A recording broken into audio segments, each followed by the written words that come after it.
live. We are live. Woohoo! It is Friday, you guys. Friday, 6 p.m. in the Pacific. Welcome to all the time zones that are going to be joining me. And those of you watching the replay, it is Friday, August 9th, 2024. Oh, I was just live yesterday for the Lionsgate, and that was fantastic. It was long. It was all in total, I think, over 4.5 hours long, from beginning of the public to the private session as well, which is kind of not totally out of the ordinary. It's easy for these lives to go long, and in great part, I really, I'm the conduit, the channel, the speaker box, the vessel, if you will, on all of these things, and just been conditioned to go with the flow regardless, unless I'm told to wrap it up, or I just follow the guidance no matter what, and things are just as long as they are. But we do have the replay. The replay of the event is available now on my website for streaming, unlimited streaming, total and complete, unlimited access to the replay of the method that I show you for releasing DMT naturally, quickly, safely, effectively, and opening up and activating your third eye through that method. And then we get into the spirit walk for the excuse me. We get into the spirit walk for the event. And you know what? I am the entire private recording is 2 hours, 22 minutes, and like 39 seconds. And I would say the first 25 to 30 minutes of that is the DMT method and going over that, which was very cool. And then after that, that's the spirit walk. So I think the spirit walk is close to an hour and a half. I really honestly I've been so busy. I'm just getting everything up and readjusted on my website and uploaded and everything for the replay, and then sending out the email. So if you didn't get an email that hi, Michelle and Sandra. Hi, Sandra. Hey, loves. Mwah! It was so good to see your face yesterday, Sandra. I love you. How are you guys feeling today? How are you feeling today? Yeah, tell me how you're feeling today. I was just talking about the private session for the Lionsgate. They were both at the private session, and I'm curious how they felt. I heard from Barb and Ryan, both of which said they had a hard time falling asleep. I did not have a hard time falling asleep. Once I was jacked there at the end. There's a whole thing at the end that gets me super jacked. And if you get the private, if you weren't there, and if you want to go and buy the replay and watch and do the spirit walk and watch us talk about it afterwards, I talk about it, but I get so jacked, especially for any spirit walk, but especially when we work with this certain type of energy. And I love it, and I get super jacked on it. So I'll be, and then it'll slowly I'll start losing it and then it'll hit me really hard. I'm like, oh my God, I am tired, because channeling and facilitating those spirit walks and just all of this stuff takes a lot of energy, and I'm holding a lot of energy. We never sleep. Wonderful. Thank you. You guys are hilarious. Wonderful. Thank you. We never sleep. You guys are the cutest. My adorable Canadian couple. You guys are too cute. I'm glad you're feeling wonderful. Sandra says she loves you too, and me too. Aw, thank you guys. I love you guys. So yeah, I ended up crashing, not too, like, at one point I ate. I didn't even eat that much. I made some like tater tots or something like that. Yeah, that's what I ate afterwards. I was super hungry, and then that's what I ate. Because I don't know, it just was what it was. And then I just was ready to curl up and go to sleep. And I still had to, kind of turn the house down. And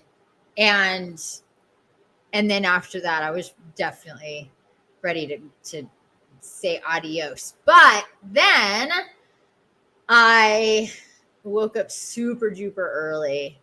It was probably around 4:00. So I really didn't sleep that much. So I did fall asleep. When I fell asleep, I slept hard, but I didn't sleep all the way through. And then I was up for a few hours. And then I think around 7:30, I got super sleepy, and then I slept until 10. So that was what I did this morning after the Lionsgate last night. But anyhow, let me get you the link to my website. It's just on my homepage. So if you go to my homepage, and let me just show everybody just to make it simple. And everybody, I see there's a few other people here. Check in, say hello. Where are you watching from? I'm not on Facebook. Uh-oh, hold on a second. I'm just realizing.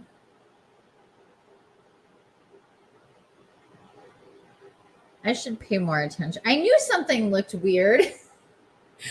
Facebook, here I am. Just now connecting. You didn't miss much. Just now connecting to Facebook. I actually got the guidance to check Facebook about 10 minutes ago, and I just completely forgot. There we go. I'm live now, I think. Am I? It says I'm live, but it's not showing it. There we go. Okay, cool. So now I'm on Facebook. Both my YouTube channels, the We Are Healing Life podcast channel and the Infinite Empath Transfigurations channel. And X. Hello, X. And now Facebook. So hopefully people from Facebook are going to start watching as well. I knew, so I was like, what is looking? I'm a little out of it, not going to lie. Like I said, I didn't get a whole lot of sleep. Been busy all day. Time is going by very quickly. If you have that experience, do share. Let me know how you're doing. So here is the link. There we go. Is it going on X? Well, it's my webpage. It's my home page of my webpage. Oh, I think I already put it up there at the top. So there it is again. But so that's what I was going to do. I was going to present, bear with me, people. I'm a little energetically and spiritually cracked open since yesterday, plus working and stuff and all the things. So, here we are. Here is my webpage. right up here at the top, you can click the Lionsgate 2024 and it will zoom you straight down to it. Or you can just scroll. It's basically here right after the thing for the podcast that we're watching now that I'm on. Is this the Lionsgate replay? I go into what this is about and to purchase it for unlimited streaming, just click the actual video and go ahead and if you need to just go through the checkout process. It's $888 for unlimited access. And you do want to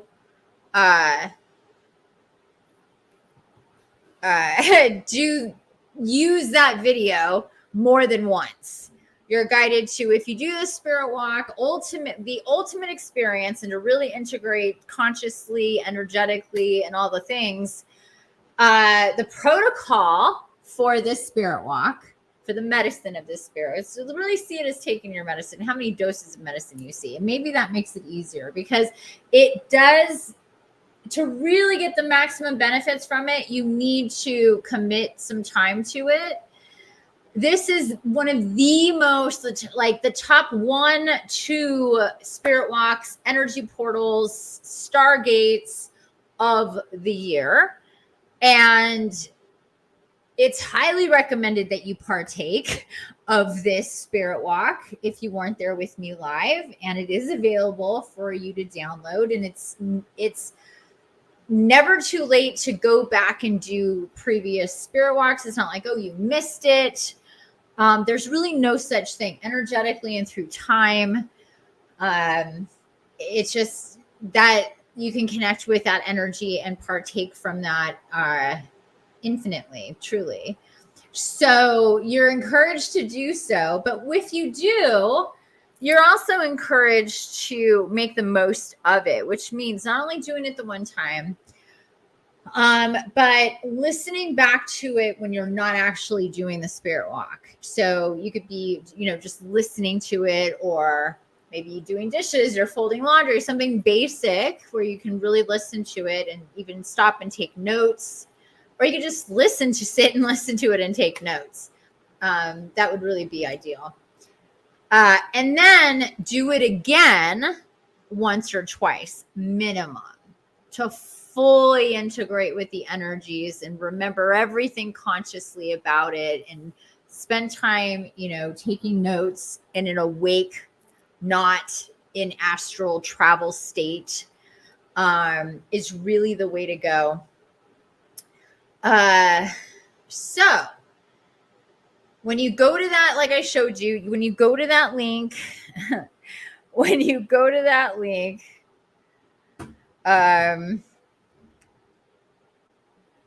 you got to do is scroll down a little bit and you're there. If you're not a member of my site, you just have to register and purchase, and you can stream it indefinitely. Hey, boo. So we have Adrian. Hi, Infiniti, from Karen and Adrian. Hi, everyone in the chat. Whoop, whoop. Hello, my ladies of Nevada. They're new residents of Nevada.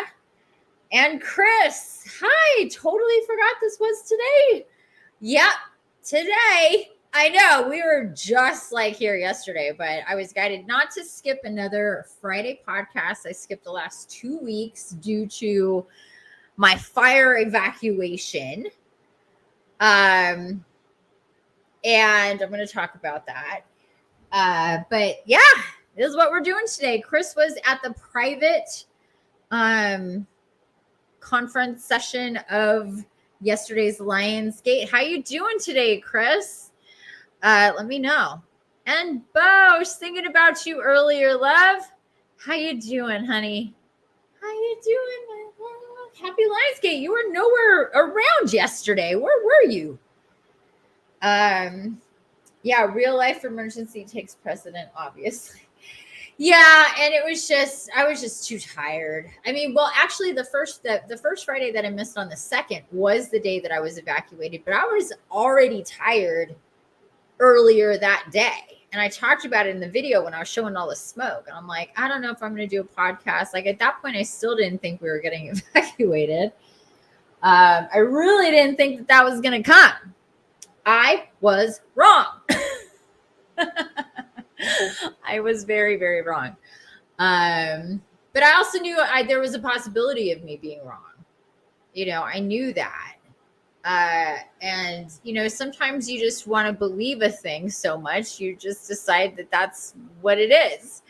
But especially when it comes to me and my experience, I don't always get, you know, the heads up on everything. I mean, that would kind of really wash out my human existence. I do get a lot of information, and I'm very connected and very sensitive to what's going on and things like this, and really truly am guided and get help, and I'm supported in so many ways. But life is still a mystery to me in a lot of ways. And as things come for me, you know, it is like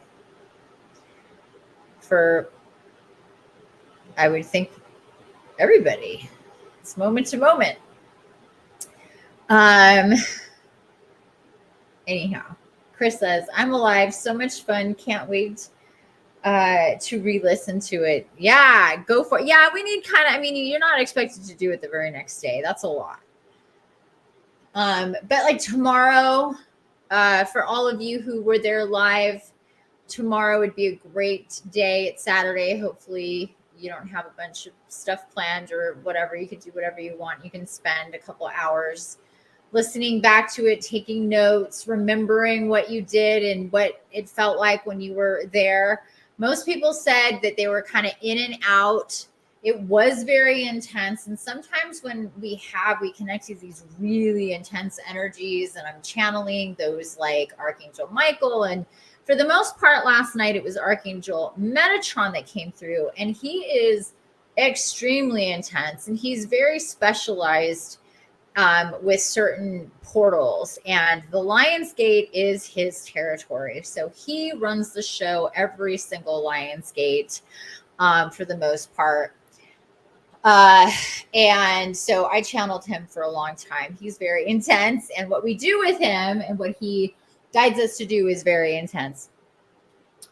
And the integrations, the activations, all the things, you know, it is meant to clear us, align us, recalibrate us, balance us, open us up, reactivate us, reconnect to time loops connected to the Lion's Gate, the abundance matrix. I mean, I could go on and on and on and on here. There's a lot that these spirit walks entail. And again, you're highly, highly, highly encouraged to do it if you haven't done it. If you weren't there with me live, it's available here on my website. And but like I said, I mean, you could just do it the one time and not be that. And if that's the way, you know, you're meant to do it, then let that be that. But again, ultimately, you're guided to listen back to it, take notes, and then do it again at least once or twice after that, or more. But that's the minimum. To really, really get things nice and gelled in. It's just too much when you're in that astral space, it's very dreamy, and it's really hard to remember. Even right after, it's hard to remember all that took place and be conscious of it. It's a trippy phenomenon that happens to most people, and even me. And I'm the facilitator. It's coming through me. And there'll be things when I listen back to it that I'm like, holy shit, I completely forgot all about this. So it's a dimensional thing, and that is also a thing with our consciousness, is the best way for me to describe that. Bo says, I went to dinner and then a meditation out under the moon. Very cool. Very cool. Sounds beautiful. So anyway, any chime in if you have any questions or anything to add about our live yesterday for the Lionsgate. And if you have any questions about the replay. Oh, the other thing in the replay is that I walk you through the method. It's called the 3 Eyes DMT release method. And I show you how to quickly, instantly, effectively, naturally, safely release DMT and open up and activate your third eye. So we do that in the beginning. We spend about 20, 30 minutes on that. And then we get into the spirit walk, where we actually use the method in the spirit walk as well. So you get that whole thing, 2 hours and 22 minutes. Oh, and then after the spirit walk, a couple of people had to go right away because it was getting late, but most people stayed and we just discussed the spirit walk and wrapped it up. So all in all, I didn't know that until today when I downloaded it, but it was 2 hours, 22 minutes, and like 39 seconds. Laura, my love, Laura was there. Hi, thanks so much for the info about doing it again. I am definitely going to do that. And everything you said is true. I kept going in and out and was worried I missed things. Yeah, it's really common. Almost everybody's, said that. And when we, especially for these really intense ones where we're really connecting with all this super duper high level galactic gates, like the Lion's Gate, it's like aside from like 1111 and the crossover between 1231 and 11, it really is like the biggest one of the year, and the most potent energetically, and how it affects us, and just depending on, especially if you're in my world and you join me on what I do and what I'm guided to facilitate, then you're really gonna be feeling this intensities and all that stuff. I miss the good stuff, Bo says. Well, you're always wherever you're meant to be, but the replay is available, like I said, on my website. Your Under the Moon sounds beautiful too. So you really didn't miss anything. You can watch the replay of the public on Facebook and YouTube. And so it was like 2 hours. I did an energy update and oracle reading, which was really awesome for my alchemy and my archetypes decks. I got 2 cards that were perfect, magical, beautiful, inspiring, about the Lion's Gate and beyond. And then we moved to the private, which is what I was talking about before, the lesson in the DMT release, and which, again, by the way, has nothing to do with breath work, and the spirit walk. So it's totally available to partake of. Oh my God, I'm so sorry I left suddenly. My dog licked my earpiece and it just disconnected everything. Oh, that's okay. That's okay. We're basically done. I didn't think really anything of it. I was like, oh, Chris is gone. Okay. But it's fine. Don't even worry about it. So glad you were there. So glad you were there, Laura and Sandra and Michelle. Who else was there? Nicole and Barb and Ryan and Sonia. And that's it. Wasn't a huge group. Hopefully I'm not forgetting anybody. Anyhow, not too late to join. Ryan. Oh, you're a different Ryan. Ryan's... Or is that, yeah, that's a different Ryan. Hello, you're a different Ryan. But hello there, Ryan Seagal or Seagull. Thought you were my one client, Ryan. Oh, it is you. That was confusing. Secret name. Oh, okay. You dork. Like, oh, it's right. Wait a minute, it's not right. Okay. Yes. You're so funny. Well, hello.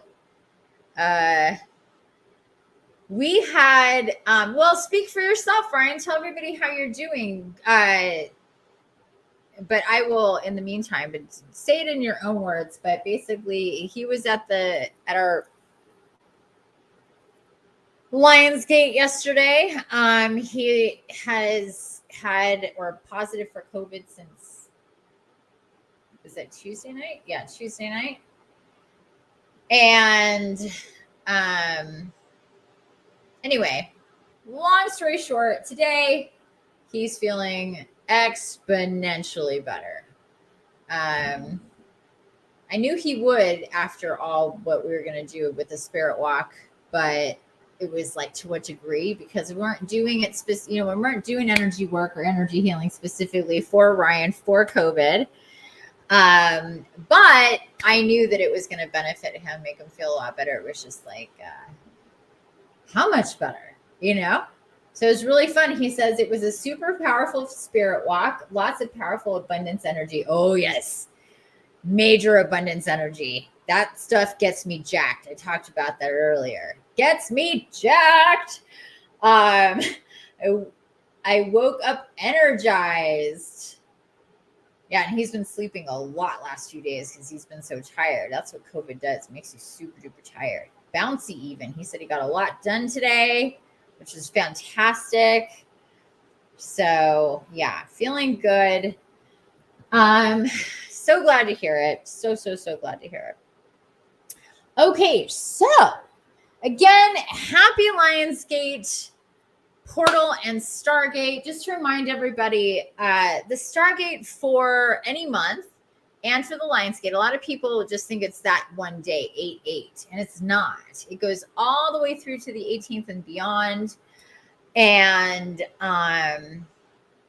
so you have to just, be aware of what that is. If you're not aware of what Stargates are, let me share a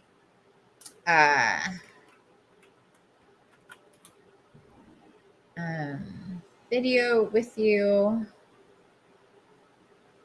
It's an oldie but a goodie that explains the monthly Stargates, which also comprises the 11/11 one, the 8/8 one, and the 1/1 one.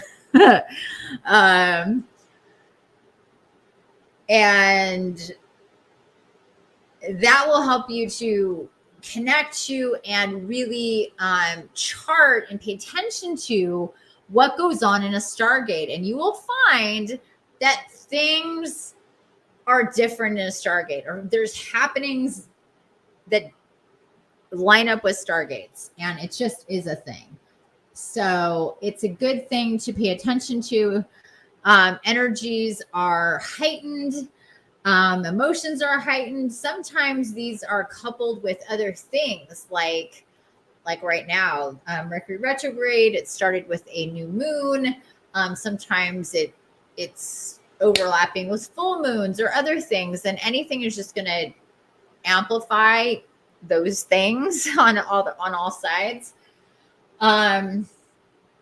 So this is no different. This is a very, very intense Stargate.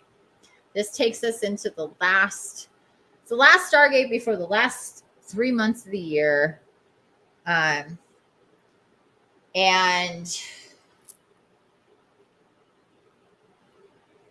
Or September, October, November, and December. Sorry, 4 months of the year. I'm not counting that right. I know I'm not. Last 4 months of the year, which are the ones that really start to get, as the year goes on, it gets more and more intense with energies and the shifts and the changes that are meant to take place timeline wise, because we're heading into a new branch with a new year, and each year has its own thing going on. And that's pretty easy to to see, I think, from, most years, most cases. It's like there's, the big things that happen and energies that are all connected to those things on the micro level and the macro level. Anywho, just be aware we are in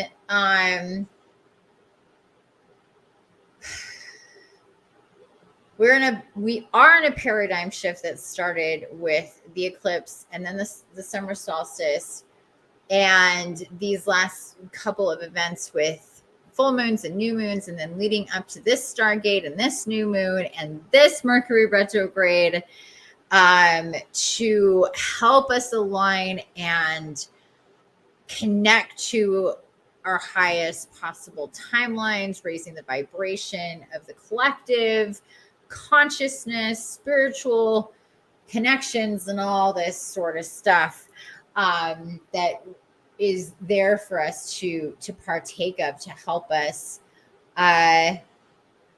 really embody ourselves more, our soul, our light bodies, our energy, to connect with our guides and guardians. Again, our highest possible timelines, like Ryan mentioned, more abundance energies. And this Lionsgate Spirit Walk was a lot with that. So if you're into abundance, you're going to enjoy that. It's going to feel real good if you do that Spirit Walk, because there's a lot of that there. That's the stuff that gets us all jacked up. I call it spiritual cocaine. Okay, so enough of that. Chime in if you have any questions, anybody. Aside from that, let's get into I'm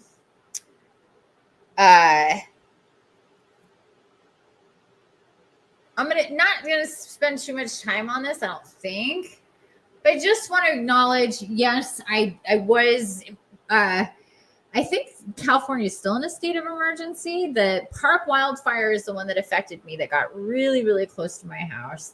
All these last few days after being home and coming home on Saturday have been, well, aside from the first 24 hours, which was weird. It was really clear up here the first day and a half I was here. And then it got super smoky again these last few days. I'm like, what is going on?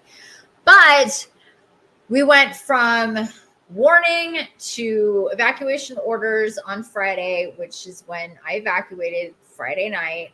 It was so much fun. Such a blast. Can't wait to do it again. And then that was in effect all week until Saturday, when it went to warning.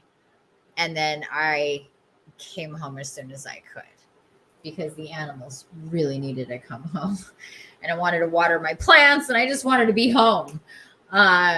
It was very interesting. It was an adventure. The animals, you guys, check this out. I'm super stoked about this, because the animals, especially the dogs, really surprised me in the best way. Just having the cats in the back of the car, fitting us all in the car. I have a crossover, an 8-passenger Infiniti. I know, right? And I got all the cats in the very, very back in a total of 3 big cages and 4, 5 little ones. Yeah.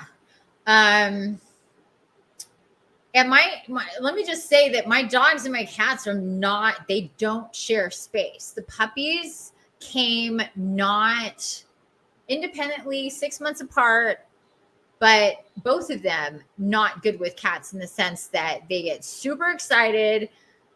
They want to run up on the cats, and when the cats run, they want to chase the cats. And Cora doesn't try to hurt them. Chacho a couple of times mouthed at them, but didn't really got his mouth on my cat. And if he wanted to, it could have gotten really rough, but he listened to me screaming at him no, but pretty dramatic. And so anyway, my cats and my dogs do not share space. Typically my dogs are either in the bedroom with me or outside. They are not in my other bedroom, my main bedroom that I haven't slept in over a year because of my dogs. But the cats are in there in my queen size bed on a mattress that has had 30 nights of me sleeping on it in a year. Otherwise, I'm in my other bedroom with my puppies, with my dogs, on a twin size bed that I've had for years, and been sleeping on for a long time. I have other cats upstairs. I have 4 other cats upstairs. And then I have one that has adopted me since in the last like 6-8 months. I call him the dude, and he stays out on the mud room. It's like the laundry room, the fridge is out there, and it's like a space before you get to the kitchen. When I'm with the cats, the dogs are not with me, and vice versa.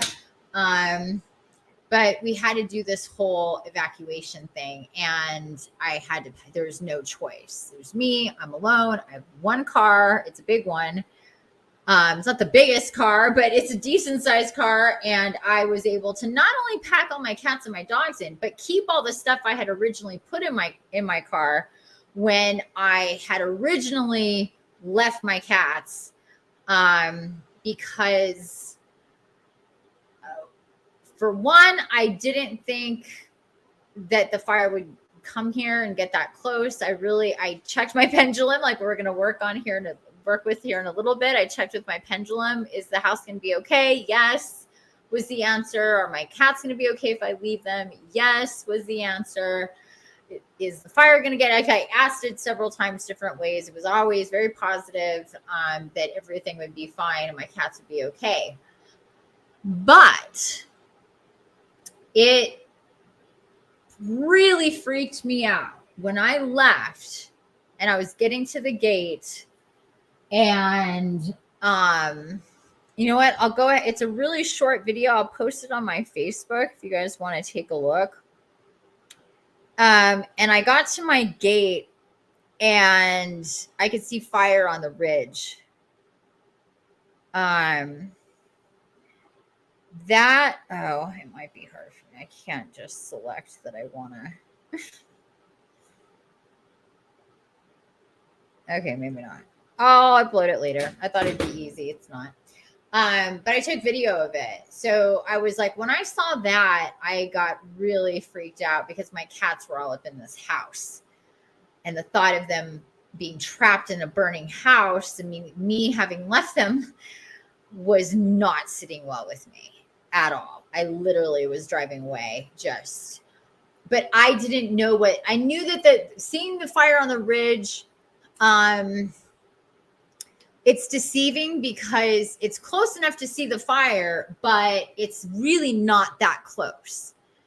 But that's just one little spot. I don't know what that means anywhere else. And 30 to 45 minutes after I got the evacuation orders at 5:55 p.m. of all time, the power went out on top of that, which means no internet. So I had no way of communicating with anybody or any messages coming in or out to understand, to follow like the pattern of the fire to get whatever, just period. And as it got later, the sky was literally red. I took video of that too. I'm not even sure if I posted it. I'll go back and look at what I posted and what I didn't, and I'll post them because I took a lot of videos that it was just time, the time factor and actually uploading. I haven't had a whole lot of time as I'm living through it. So,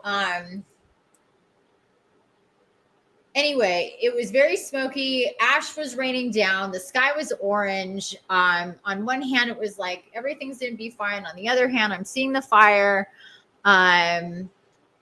I didn't think I had room in the car for the cats. But more importantly, when I reserved my motel room, that was the first thing I was guided to do, was secure a place for me and my animals to go to. Because where was I going to go? So that's what I did. I got a Motel 6.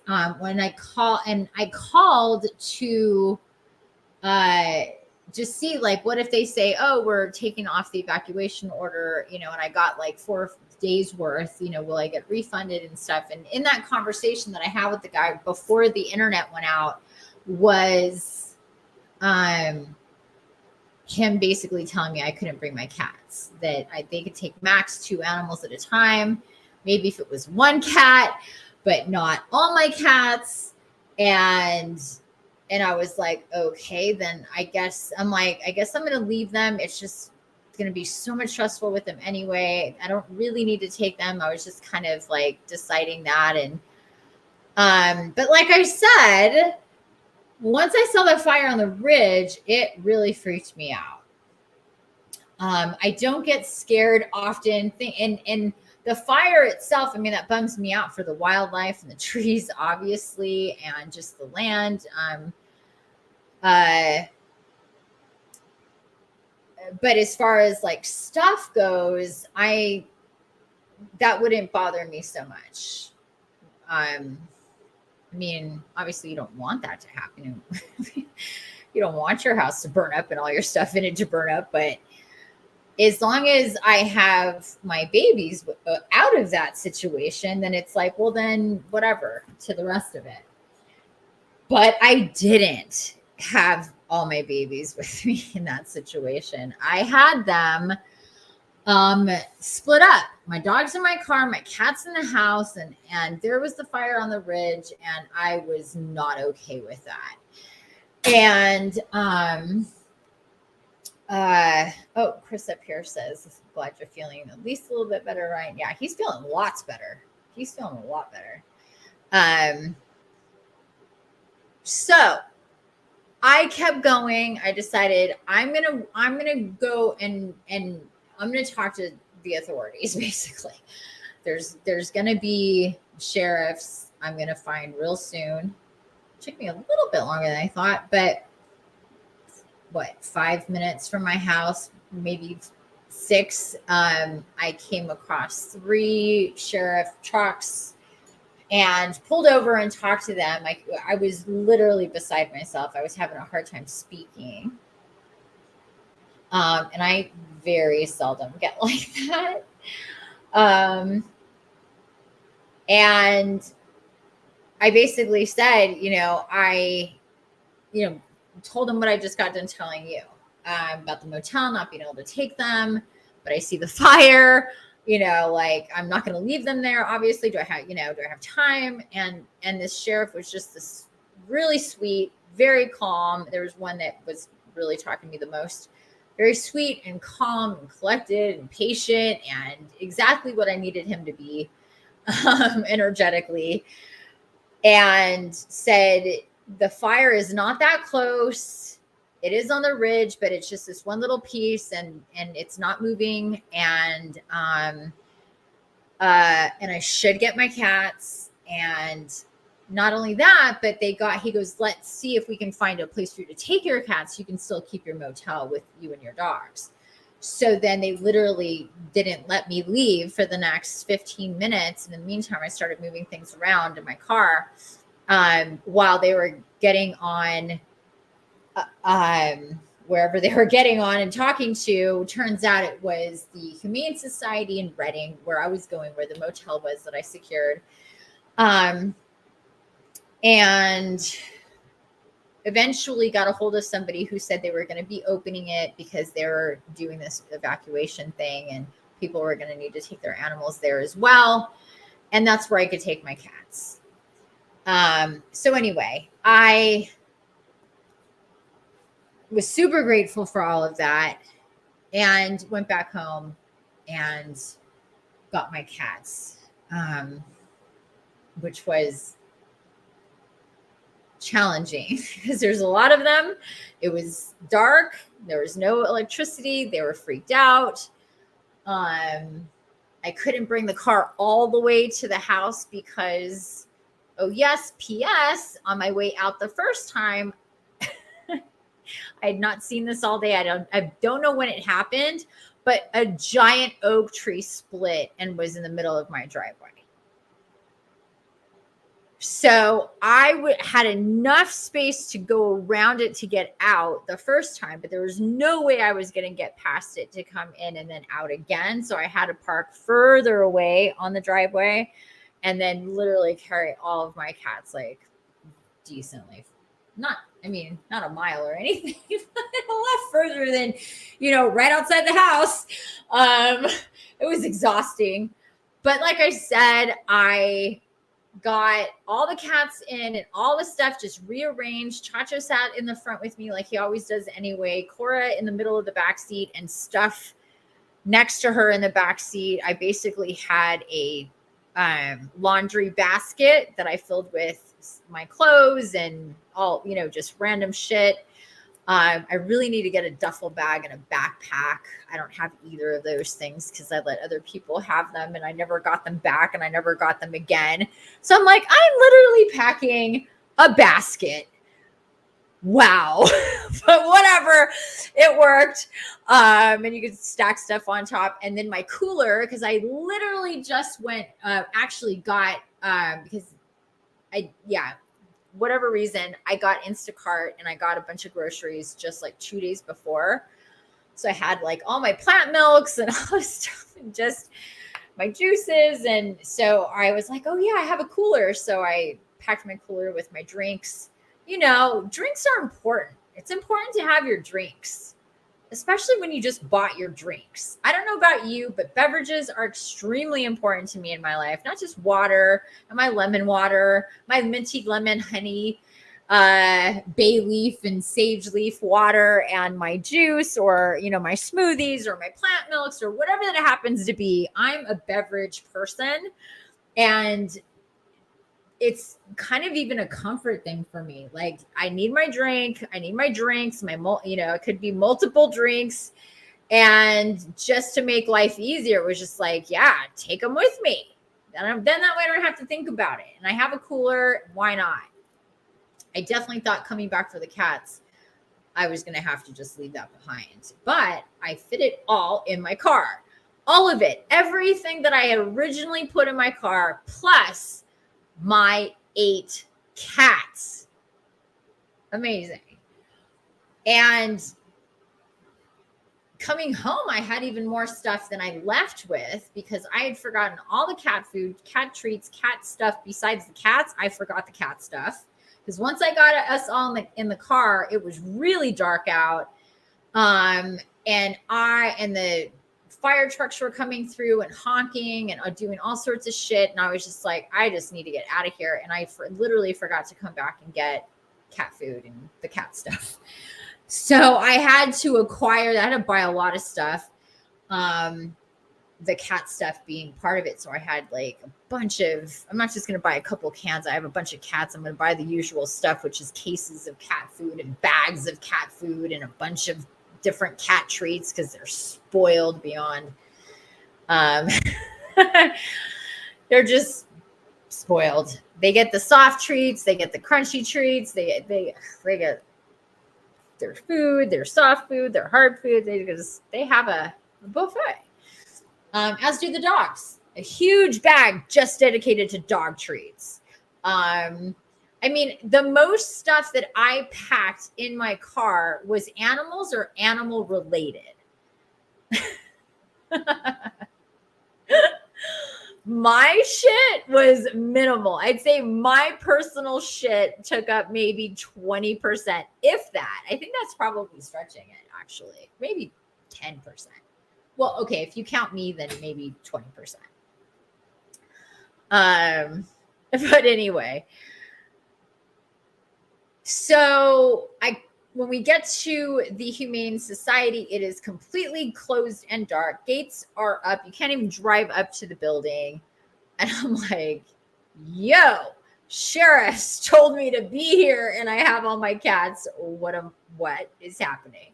So I called, and long story short, it was not opened. It was not going to be open. I wasn't going to get an answer or resolution at 1:00 in the morning, which is basically the time I was there. I was there at like 12:45 a.m.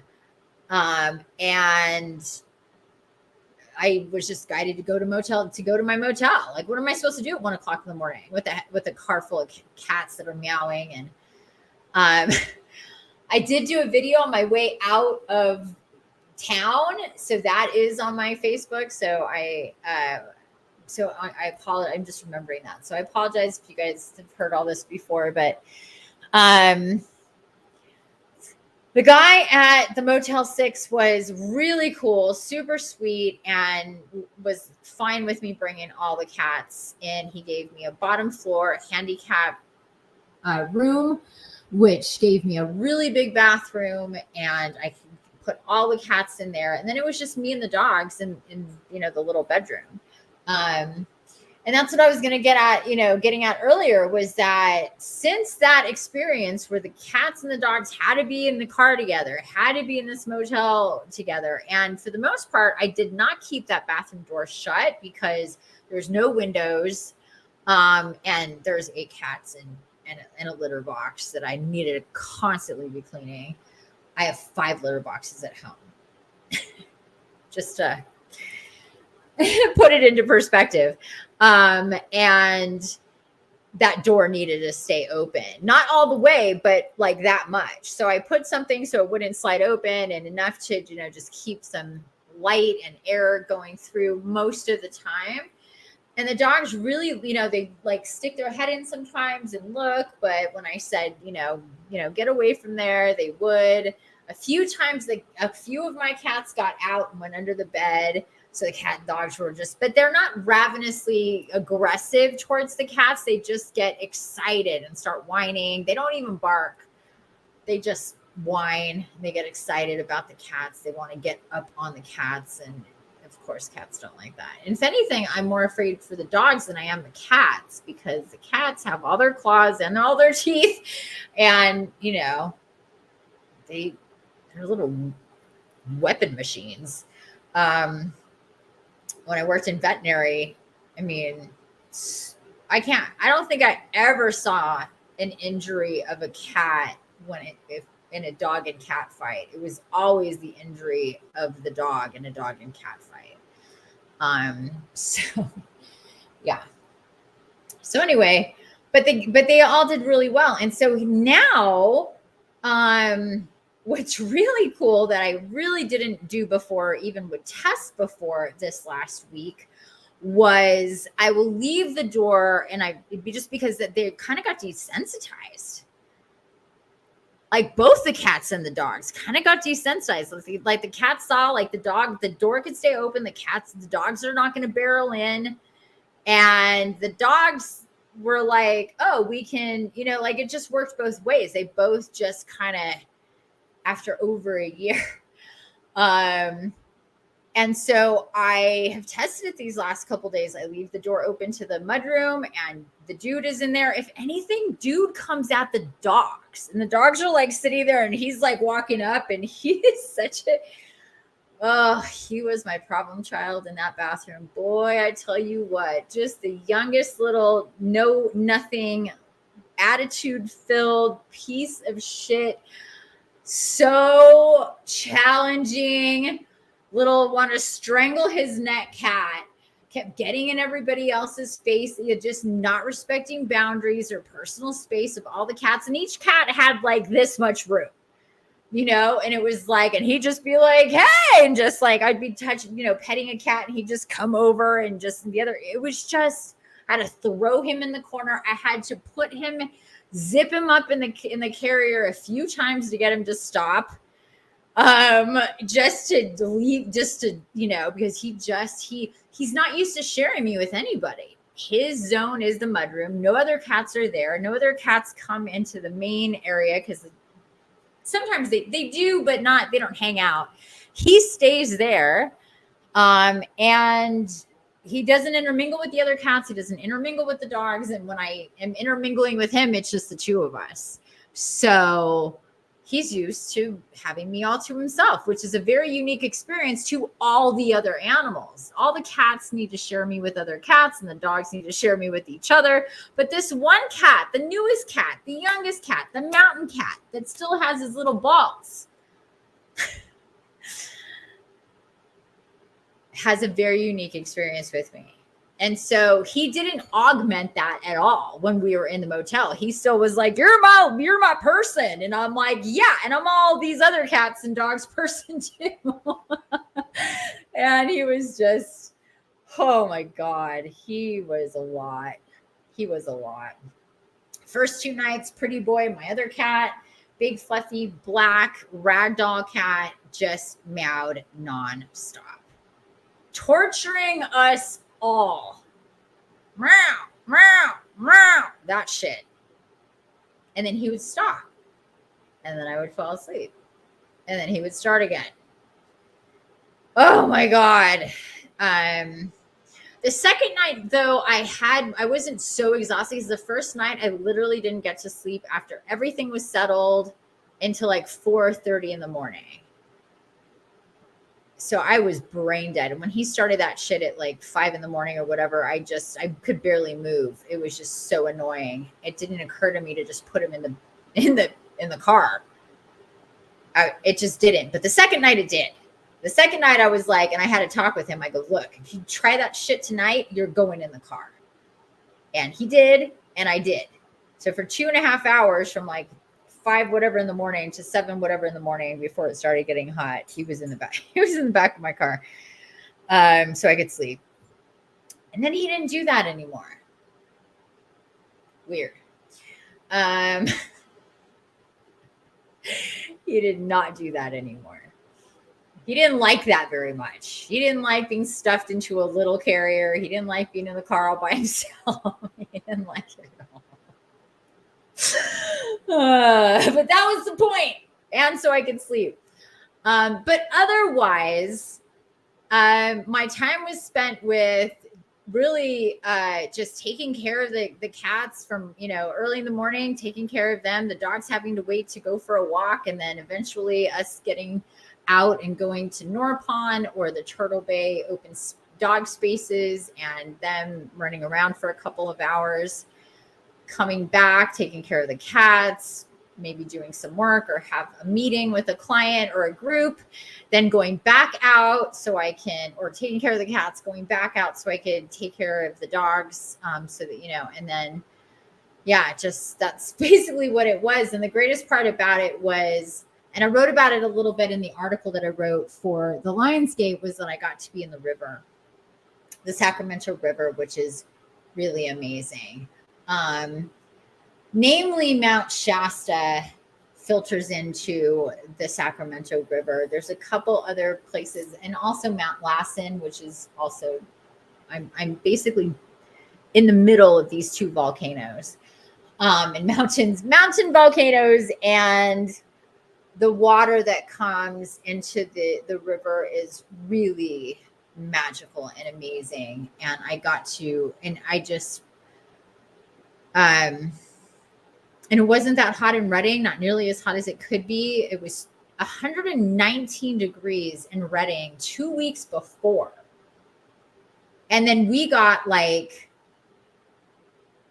I think it peaked towards the end there at like 103 or something. But for the most part, it was well under.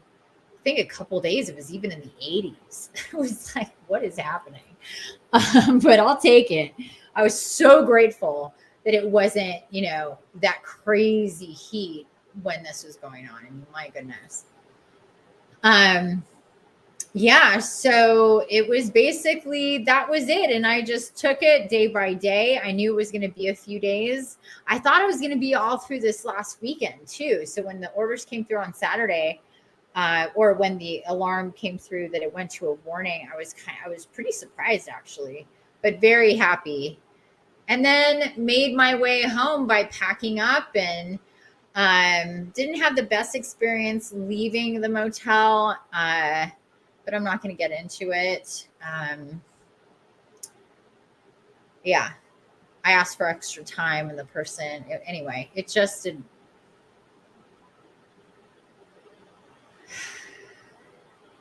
It was frustrating, but it is what it is. For the most part, it was great, and people were fantastic, except for the last person that I dealt with, which was a real bummer.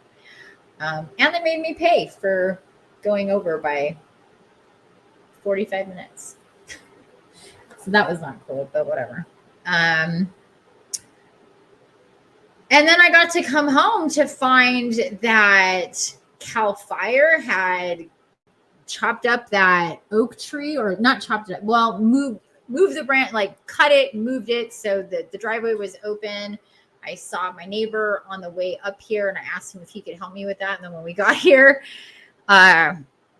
it was done. He did fix the fence though, because it had smushed down the fence and the dogs would have easily gotten through that. So he helped me with that, which was, these are the things that are like kind of those, like, you can just see past them but go, wow, that's just made my life so much easier. Just running into Elliot, us seeing that the tree was already taken care of, especially since his chainsaw didn't start, actually. And then, I'm being gutted to tell you a couple other things that happened. I was so out of it. Like, I was so tired. I was so sleep deprived. I was exerting so much energy, just really keeping things as positive as I could for my animals, that I was doing some real stupid shit. Ever been so like tired and so just like out of your element and shifting of energies and all this going on that you find yourself just doing the dumbest shit? Like, example, one day I woke up, I think it was Wednesday or Thursday, and I wanted to take the dogs for a walk and I couldn't find their leash. And it's because my dogs are so good that I can just open up the motel door and be like, let's just go to the car, and they don't need a leash, and we just go to the car, and vice versa. And so I don't always have a leash with me or them. And so I needed to go to the car, and then I couldn't find my keys. And then I'm guided to go out to the car. And not only was like the doors unlocked to the car, but my car key was in the car all night long, overnight, at a Motel 6 in Reading. And nobody messed with it. I was like,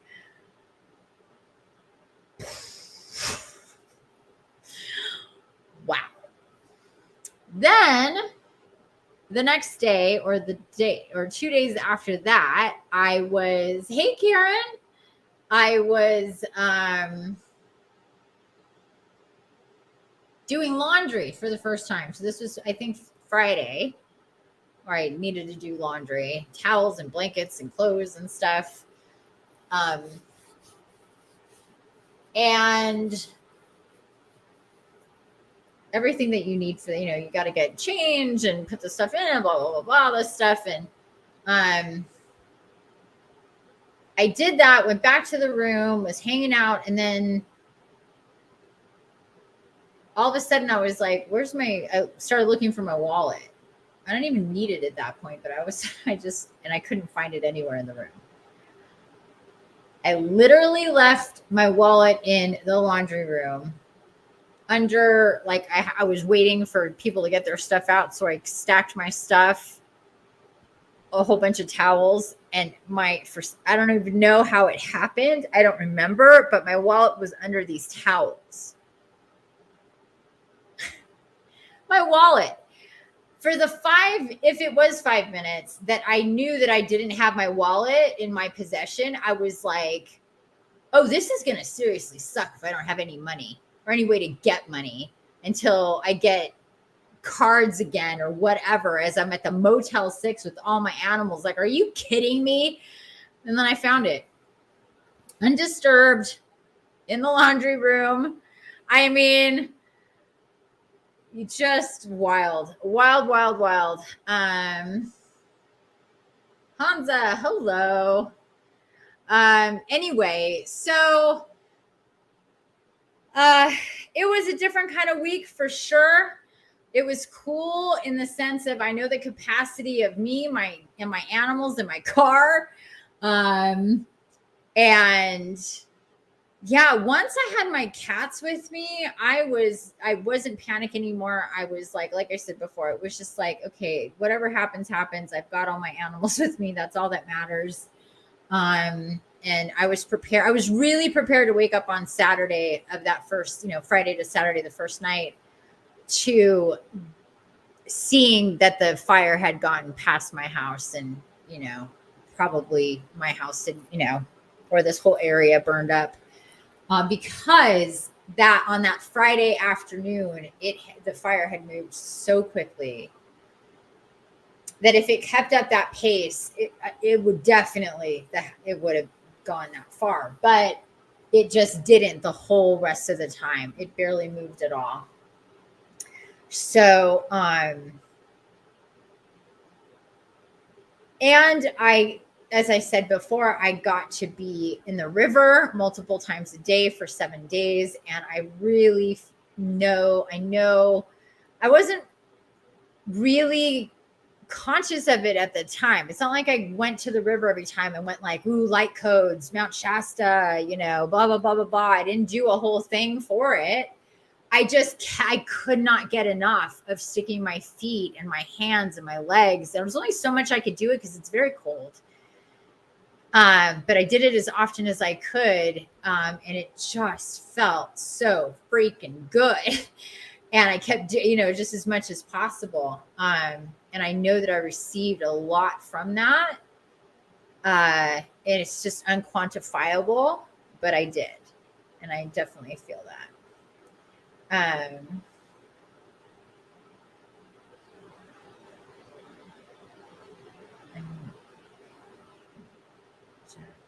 not sure what this person is saying here on Facebook. Sorry, Hans, I'm not sure what you're saying.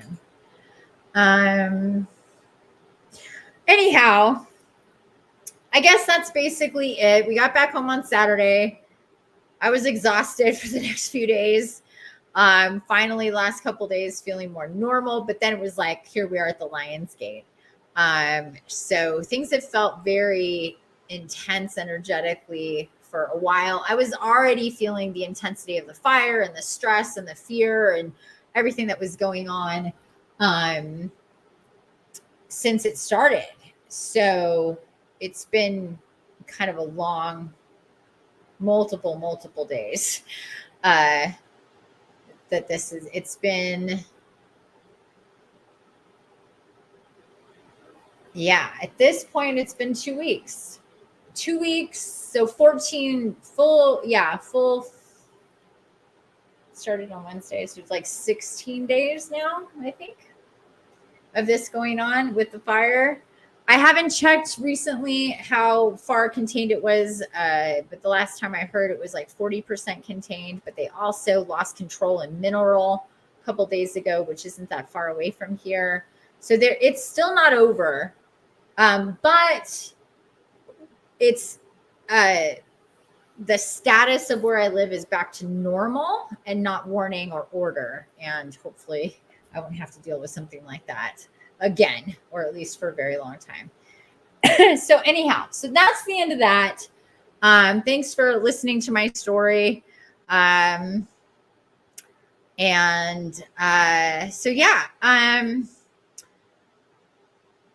are next to, and I just want to say thank you to everybody who checked in on me, who sent messages and texts and donated.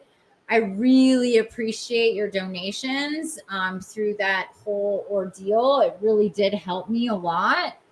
And I definitely needed it because I spent so much money that I did not have budgeted for this sort of thing at this time. So it was definitely a depletion.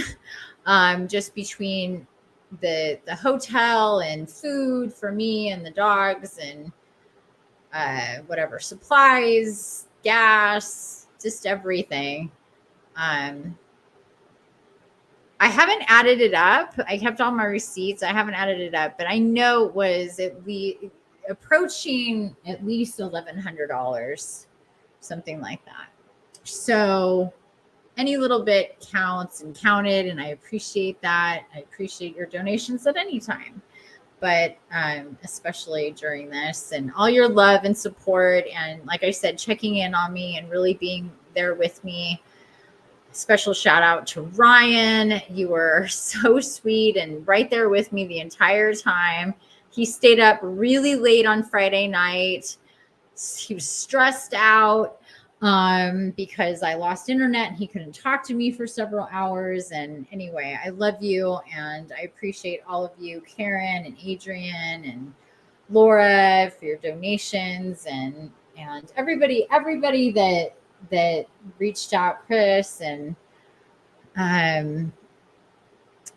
Bo, Cassie, all of you. There's so many of you. I really appreciate it. I was in a weird, it was very weird.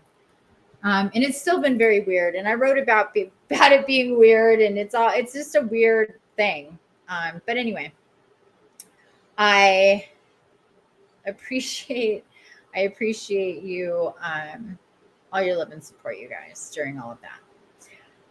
Okay, so with that said, I need some of my cocktail, which is not really a cocktail. It's my juice. Sometimes I mix. Why won't this go in?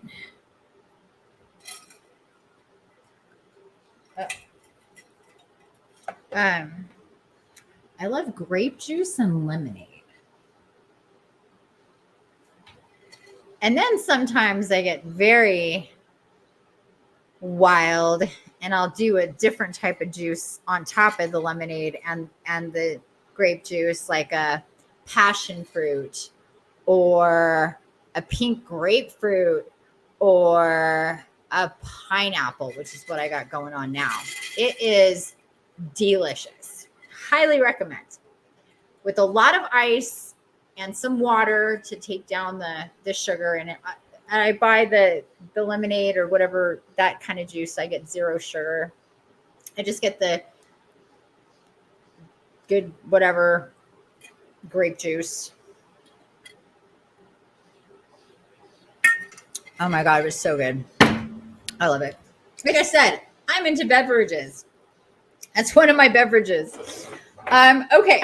So the other thing that we were going to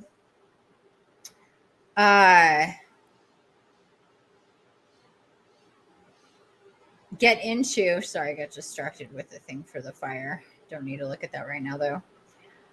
Was, I'm going to get some music here. Let's see what that is. I'm going to listen to something here in the background. My pendulum. Pendulum time. We did the pendulum thing, like I said, a couple times a few weeks ago. This was right after the Trump assassination. And I'm going to adjust my camera so we can move it out. There we go. When we all were wondering what was going on with this thing with the Trump assassination, we spent 2 separate days, Monday and Friday of that next week, with me getting answers in relation to the assassination attempt. And then since then, a lot has come through, or not come through. A lot has happened.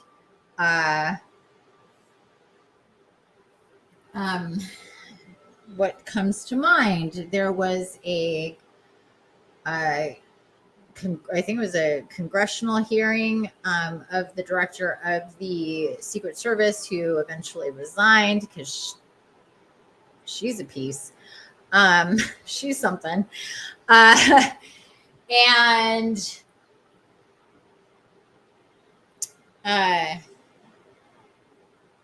Biden disappears and then he comes back, and then there was all that weirdness. He resigns, or not, doesn't resign. He gets out of the election. Kamala gets put in his place.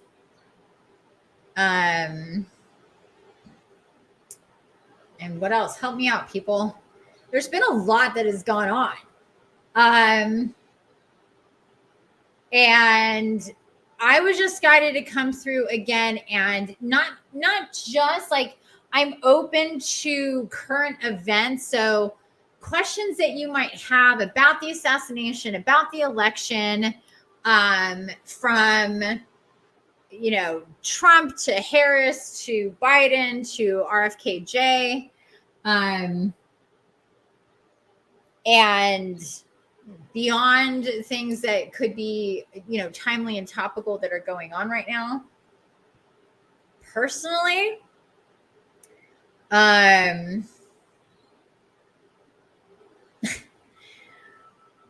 know I should start this with a question of my own, but I'm kind of drawing a blank. I will say that none of the information that I got about RFKJ, Bobby, and his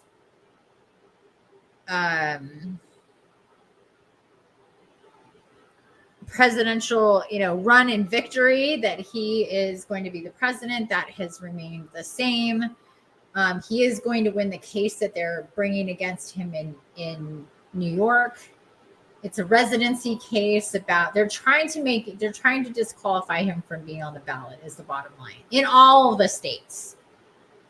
And he's winning all of those. But in New York, it's special because he is down as a resident. But he also has a home in California. And that is where his wife, Cheryl Hines, the actress, is stationed in LA. So they live in two places. Anyway, that's going on. But he is going to win that. And he's just getting more momentum. More people are talking to him. More people are getting to know him and saying, why not him? Why does he have to be a spoiler? Why are they not letting him debate? Why, you know, and just really putting pressure on the media and the establishment about that and about him. And whenever there's been a block of any kind, you know, to oppose him, to slow him down, it's only benefited him. It's only put him more in the spotlight as to why they're doing these things with him, what they're calling lawfare, and really weaponizing the judicial system, and doing things that they have not done with other people. And it's because they're threatened by him. He does bring in and promises to bring in and will bring in a shit ton of change to how our current government and world is structured and how things are done and not done and manipulated and controlled, and how corrupted our system is. And I've gotten visions for many months now that he would be the president. And when I asked, like, how is that going to happen, I got very clear answers that made sense. And the visions have never changed. So on that front, that is a very positive thing that remains with RFKJ. And otherwise, I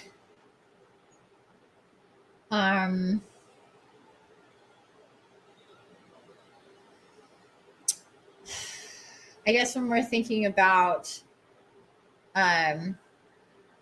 you know, current affairs, current happenings, politically, we have these different categories for these different candidates that we can get into. We can also kind of dig a little bit more into the assassination attempt, although a lot of what we came up with my pendulum from a few weeks ago has come through. It has been established. I'm pretty sure I remember this from at least a week and a half, maybe 2 weeks ago, that they isolated that it was 3 different gunshots, 3 different weapons that were shot. That's what we said. Multiple people. it's a little fuzzy for me. See, that's the thing. So much has happened, and I've been through this whole thing in between that it's a little hazy for me. So again, I welcome anybody to jump in with questions about any of these things. I'm trying to think of what would be a good one to ask. How about this one? Okay, this one's coming to mind since nobody's helping. Hello, is this thing on? Nobody has any questions for the pendulum? Okay, so this one is coming to mind. This is about Harris, and I think this is an easy one. I think this one is going to be a yes. I don't think this is big surprise here about Harris being nominated, officially nominated at the DNC, their convention. I think that's in a couple weeks still, something like that. Anyway, so let's just ask that question. Will Kamala Harris be confirmed as the nominee for president at the convention?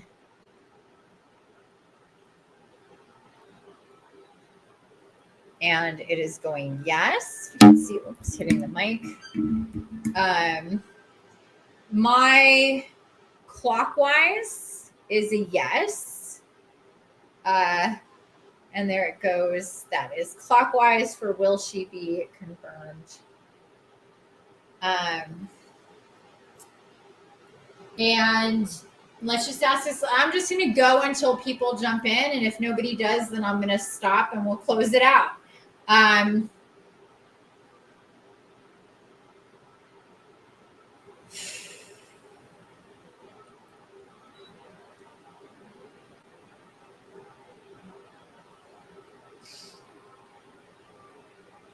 Okay. Let's just dive in the deep end, shall we? Will Kamala Harris win as the president in 2024?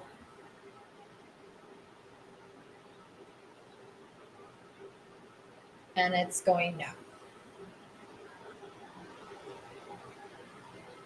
Pretty quickly, pretty definitively, pretty easily a no. And it's just starting to go faster now.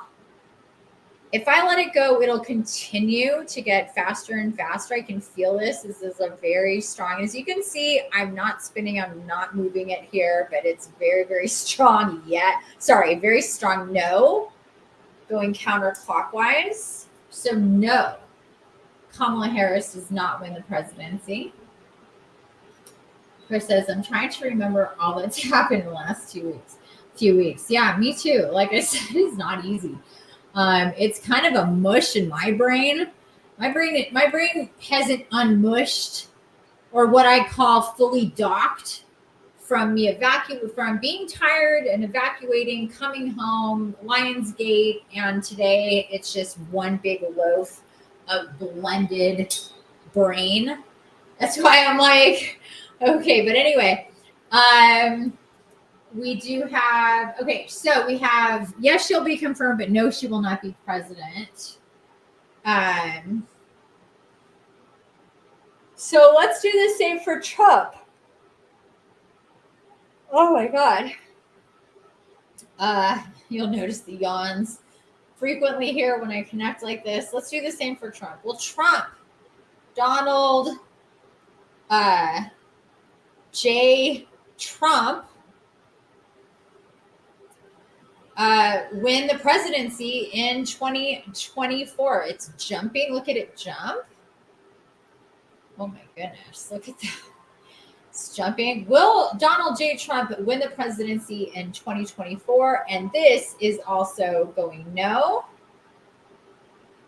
All by itself, nice and smoothly and pretty strongly. It's picking up speed. But we have a confirmation that the answer is no, Trump will not be elected president. So what does that leave us with? getting stabbed by my pendulum. It's pretty sharp too. It's pretty pointy. Again, this is a brass, clear quartz, and aquamarine with copper pendulum. My newest pendulum, and I really dig it. I'm bummed it has a couple of knots in it, but still good business. Okay, next. Will Robert F. Kennedy Jr. win the presidency in 2024, November 2024? And getting very excited and going yes. What does that say? Does JFK get on the ballot in every state? Oh, okay. Yeah, I know what you meant. That's a good question. We just got the question. We just got the answer that he becomes president. So this is probably anticlimactic, but a good one. But we could ask it anyway. Does RFKJ get on the ballot in every state? We got a yes. A yes coming. Boop, boop, boop, boop, boop. There it goes. Once it starts to, when it starts with such a like weird shaky bounce stuff going, because there's so much energy, it takes a while for it to start going nice and smooth like this. But yeah, there we go. Great question though. Great question.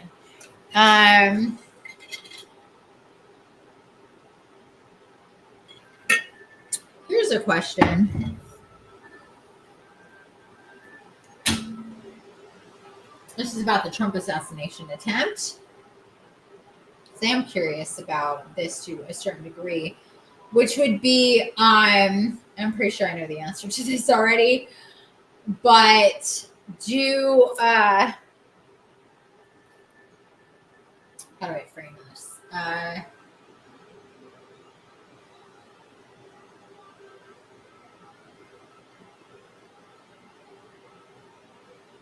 Okay, so just to review, what we got from the pendulum about the Trump assassination attempt was that there were two plans, Plan A and Plan B. Plan A consisted of a fake assassination attempt. But then there was an overlapping Plan B that was an actual assassination attempt. So there's people who were involved in what they thought was not going to be something real, and then people that were involved in what was supposed to be an actual assassination. So it's complicated. And not everybody knows each other, obviously, but there is obviously overlap. We did get confirmation that ex-FBI, that Secret Service, and that people in the Trump camp were on both of those teams to some degree. No, that's not true. Sorry, I don't want to confuse things. That any type of the ex-FBI and them and were on the Plan B. Plan A was more like it was supposed to be a scare, I guess is the best way to put it. So anyway, the question that I have is, does anybody from either Plan A or Plan B get found out? Does the truth come to light beyond us here with my pendulum? Does the truth come to light about these two plans? Does anybody, serve justice or get, pulled out into the light about these, what happened with Trump?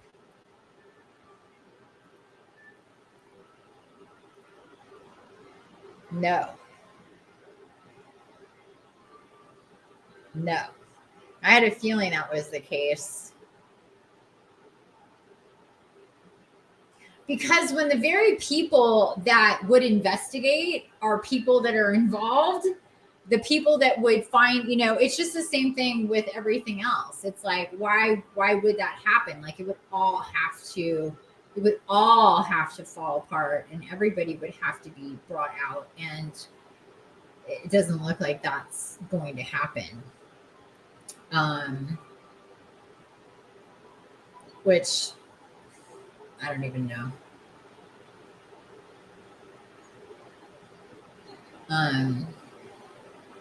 Maybe it's better that way. I don't know. I really don't. But I'm not surprised by it either. Their investigations are just going to, anybody that's sincerely investigating is just going to be led in circles because there's just too many people making sure that, you know, they're all kind of in it together. And if one gets brought out, they kind of all get brought out. And they're just not willing to, nobody's going to do that. So, again, not surprised at all by that. Okay. Do we have any questions about Biden or Harris or Trump, regardless of that? I don't know if I kind of, you know, just went to the end here and just asked the most obvious questions about who's going to win, which, in case you missed it, RFK Jr. Got the positive on who's going to win. And that's the same answer that I've gotten for months now, is that RFK Jr. is going to win the presidency, which is exactly what is needed as part of this paradigm shift into higher consciousness and unifying people and humanity, breaking down the programs, more fear-based programs and separation-based programs, eliminating the people, the parasitic, dark side people that are in power in government and corporations and the private sector as well, to eliminate more corruption. He's all about that. He is the light. He is supported by the light, and his missions are light-based. And this is why he's going to win. So the more of us, obviously, that support him, that see that for what it is, and, you know, you can support in any way possible, it would be fantastic. There's a lot of propaganda. There's a lot of lies. There's a lot of things that come out about him that are twisted and or just simply not true. A lot of people think a lot of things that are just absolutely not true about him because of the propaganda from mainstream media that people have believed.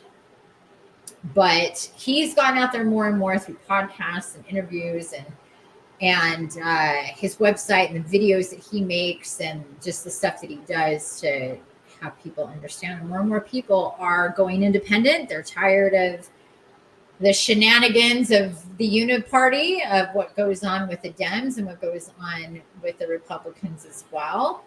And people are moving into this different space where he's, you know, where he's at. And just yesterday, there's this big deal about Joe Rogan endorsing him. He didn't officially like put out a video saying, I'm Joe Rogan and I endorse Robert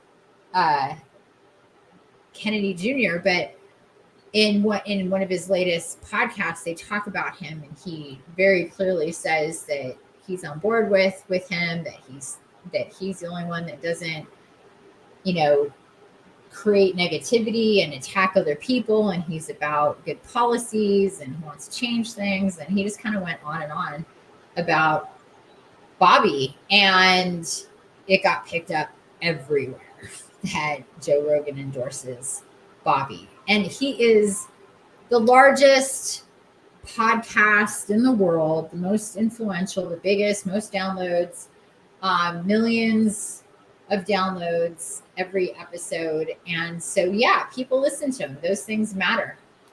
So that's a really positive thing for sure. Survivor Vatican Pedicles. Oh no. Says this is good news. I agree, and I am glad that you feel the same way. No, it's great news. It really is great news.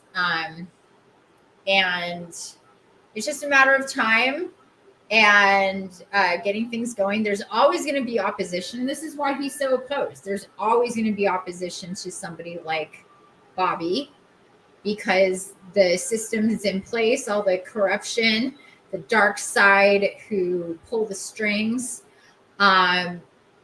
He's the last person that they want. That's why he had to leave the Democratic Party, because they were never going to nominate him, regardless of anything. He has talked, and that's his platform, talking openly about what he's going to pull apart and break down that needs to be broken down. And a lot of people don't like that, because they're not going to be in power anymore. They're not going to be installed in the positions that they're in anymore. There's not going to be the wealth sharing between corporations and government and people who make laws and people who, are in power on these different places. So, but it is tremendously good news that there is change coming to all of that. We need it. The world needs it. We need a big change in how things go and are run and seen. And who better than somebody who has worked his entire life for the little guy, for justice, for the environment, who's cleaned up waterways and gotten huge settlements from pharmaceutical corporations, who's been a successful environmental lawyer, who is extremely connected to nature, who has had his share, obviously, of turmoil and issues with the dark side in his life.